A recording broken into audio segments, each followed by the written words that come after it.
Hello and welcome back to Spittin Sports with Lamar. I am Casey Lamar and I'm coming at you from the 256. Hope everybody had a great weekend. I know I did. Went on a trip with some buddies of mine, celebrated my birthday yesterday, so that's why this one's a little late. Had a long weekend, was busy, got a little extra rest. So, but I did want to say if you do enjoy this content, go ahead, please drop a like, share it with anybody that you would like, and subscribe to the channel. Like I've said before, highly appreciated. But today we will talk. We'll start with some NASCAR. I know that's not something I've taken a big focus on here, but NASCAR, big day yesterday, and also some bad news this morning. But we'll get to that. Just some quick little tidbits about the NFL. Not a lot happened. I was going to talk about a few things from college football, but most of those have already happened within the last few days. Probably well documented. You guys have probably already seen that. And I want to look at the Major League Baseball standings through yesterday, August 5th. But to start, I'll start with NASCAR. NASCAR CEO and Chairman Brian France, he was arrested for driving while intoxicated and criminal possession of a controlled substance. He failed to stop at a posted stop sign, and then after he was pulled over, it was determined that he was operating a vehicle in an intoxicated condition. But upon search, after he was arrested, police found France. He had possession of oxycodone pills. So not good things for the current sitting head of NASCAR, Brian France. But he has been the chairman and CEO since 2003. He is the grandson of the founder of NASCAR, William France, and the son of Bill France Jr. But the sport has really seen a steep decline in popularity, in viewership, attendance numbers since Brian France has taken over as CEO and chairman. He oversaw the change to the playoff system, which I liked it the first round when it was just 10 or 12 drivers got to compete. But now it's into a whole knockout stage system, and it's really lost the fan base. Really pushed away traditional fans in order to try to gain new ones, and it has severely hurt the sport. But last little thing about this incident that happened, he was arrested last night and released this morning. But under NASCAR's substance abuse policies, he can be suspended and required to go to treatment or be subject to continual drug testing, ongoing drug testing, however you want to say it. But Brian France was arrested, DUI, and controlled possession of controlled substance. Like I said, sport's been hurt since he took over. But not good news for the CEO and chairman this morning. But I did want to move into better things because it was a historic day on track yesterday, Sunday. But yesterday, the Monster Energy Cup Series was at Watkins Glen, one of the two road courses they run. Well, one of three that they will run this season. But just in the background, you can see Chase Elliott had a great battle with Martin Truex Jr. the last several laps. But Chase Elliott got his first career win. Finally, in his full third season at 22 years of age, got that elusive first victory he had been searching for since starting over 2 years ago. He held off defending champ Martin Truex Jr. late in the race and on the last lap, as you just saw. But it's so odd how exact the start of his career has gone compared to his father's, Bill Elliott. Everybody knows who Bill Elliott is if you're a race fan at all. Hall of Fame race driver, one of the greatest to ever do it in the minds of almost everybody. But Chase Elliott is the son of Hall of Famer Bill Elliott, and they both had 8 second place finishes before their first win, and for both of them, their first win came on a road course, which is pretty interesting to think of. But I just found that very funny that the 8 second place finishes and first win came on a road course, exactly the same for both of them. But it was a big day for the sport. Finally, he proved that he can win, because it's a lot he had a lot of hype with him and a lot to go with him coming into the sport. He's the he's the son of one of the greatest drivers ever in Bill Elliott, and he took over Jeff Gordon's car, 24. Jeff Gordon, one of the probably top 3 drivers to ever race in the sport. He was replacing Jeff Gordon, and he's the son of Bill Elliott. Just, but he proved that he can do it. It's kind of like a passing of the torch kind of deal yesterday because he finally got that win. You knew it wasn't a question of if, it was just when. Finally, that breakthrough came yesterday. Very good to see. But I actually did get to watch this happen live, and you could just feel it. You could feel the emotion, especially from the fans. You could hear the fans over the cars on TV. It was really cool to see. You could just feel it just by watching it on television. I couldn't imagine if you were actually there. But it was really cool thing. It's a really cool thing to watch on TV. Probably even better to see in person. But awesome day for NASCAR yesterday. Almost every driver, as you can see in the background, maybe you will see in the background, almost every driver came up and stopped and congratulated him in some way. A lot of times people just drive by, maybe rev the motor at him, keep on going, but people were pulling over, waving, nudging him, doing all kinds of stuff to actually congratulate him on his victory. Even Kyle, this is a thing for me, or a thing that I noticed, even Kyle Busch, you don't normally see go out of his way to congratulate anybody, unless it's like a teammate or something like that. But for him to go congratulate Chase Elliott, he was in victory lane waiting on him, doused him with some Gatorade. It was really cool to see Kyle Busch do that because everybody knows, if you're a race fan, you know Kyle Busch. He's highly unliked by a lot. Knows how to get the media going with his comments, stuff like that. But it was really cool to see him in victory lane congratulate Chase. But you could just see how well respected and happy people were to finally see him get that win. Everybody's been pushing for him to do it. Obviously, if they can win, they're going to win.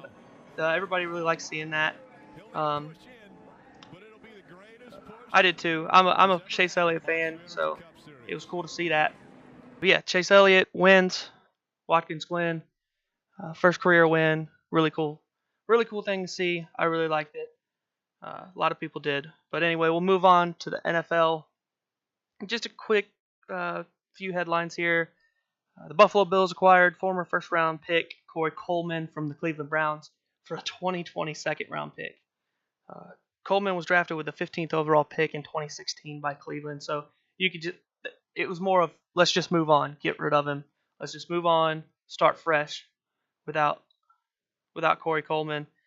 He had 2 injury-marred seasons. His 2 seasons with the Browns were injury. It seemed like he had just 56 receptions for 718 yards and 2 touchdowns in his 2 seasons since being drafted.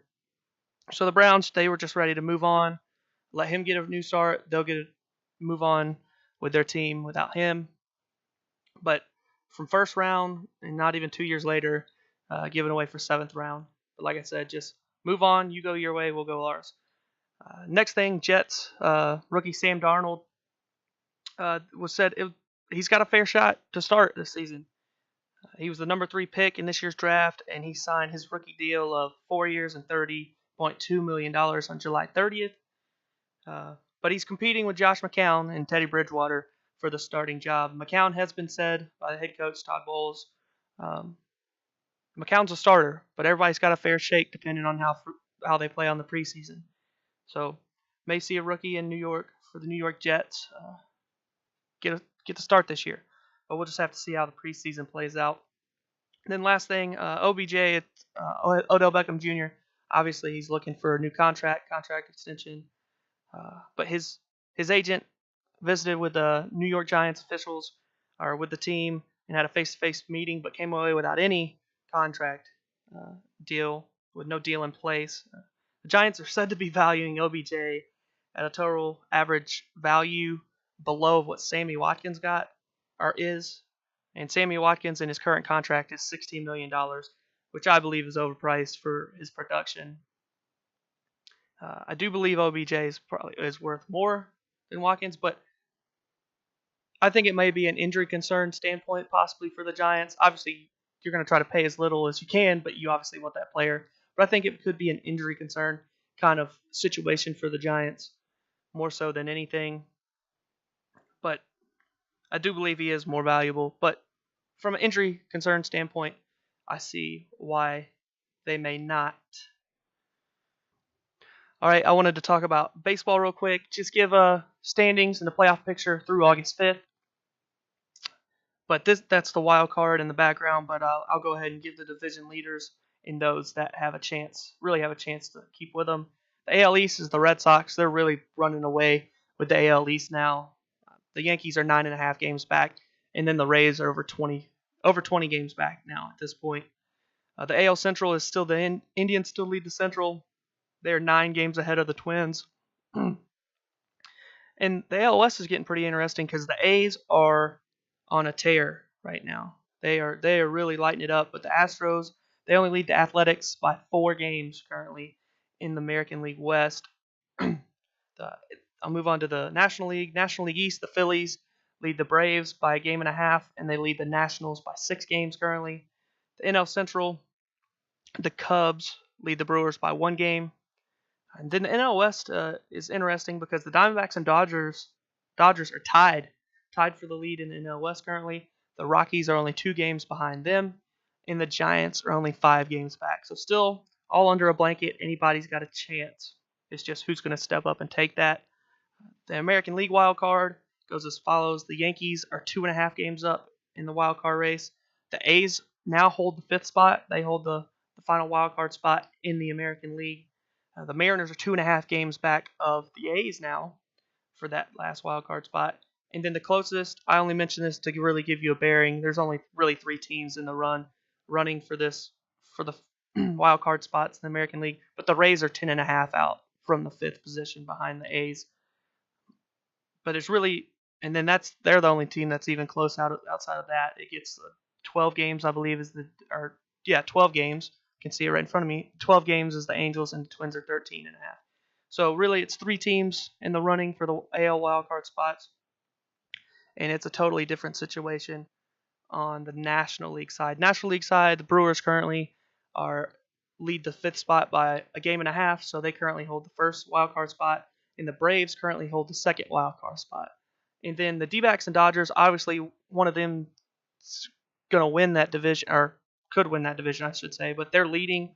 But since they're tied, they're both listed at a half game apiece back of the Braves. The Rockies are 2.5 games.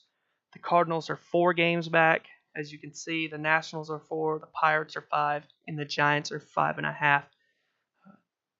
The NL still, a lot of people still have a chance. The AL wildcard is much smaller than the AL. Only a few really have a chance, but the NL is pretty much wide open. There's only 4 teams that really are out of it for the National League. There's 8 teams within 6 games of each other for that last wild card spot. That's 8 teams, not including the Brewers, who are ahead. They are 4th, so they're ahead. But from the Braves down to the Giants, there's 8 teams competing for that final spot. So a lot can happen. 5.5 is nothing. We saw the Braves collapse. They had 11 games with a month left or something crazy like that. I'm sorry, I don't remember the details off the top of my head, but they had a massive, massive collapse and let the Cardinals in that year. So anything can happen in the National League. Really, anything can happen, and barring any extreme craziness in the American League, it looks like it's Yankees, A's, Mariners all competing for those 2 wildcard spots. But I am glad to start this new week of Spittin' Sports with you all. If you enjoyed this video, please like, share, and subscribe. Would be greatly appreciated. Sorry this one's later. This upload's later than normal. Had a lot going on, like I said, out of town. I celebrated a birthday yesterday, so I had a lot going on. Decided to get a little extra rest before I put together this video for you guys. But I'm ready to see what this week has in store for us. We get a lot more fantasy football. Of course, we have baseball going on. And college football is only just 2 weeks away, a little over 2 weeks away. So it's going to be great. See what goes on this week. But this has been Spittin' Sports with Lamar. I am Casey Lamar, and I look forward to talking to you all again tomorrow.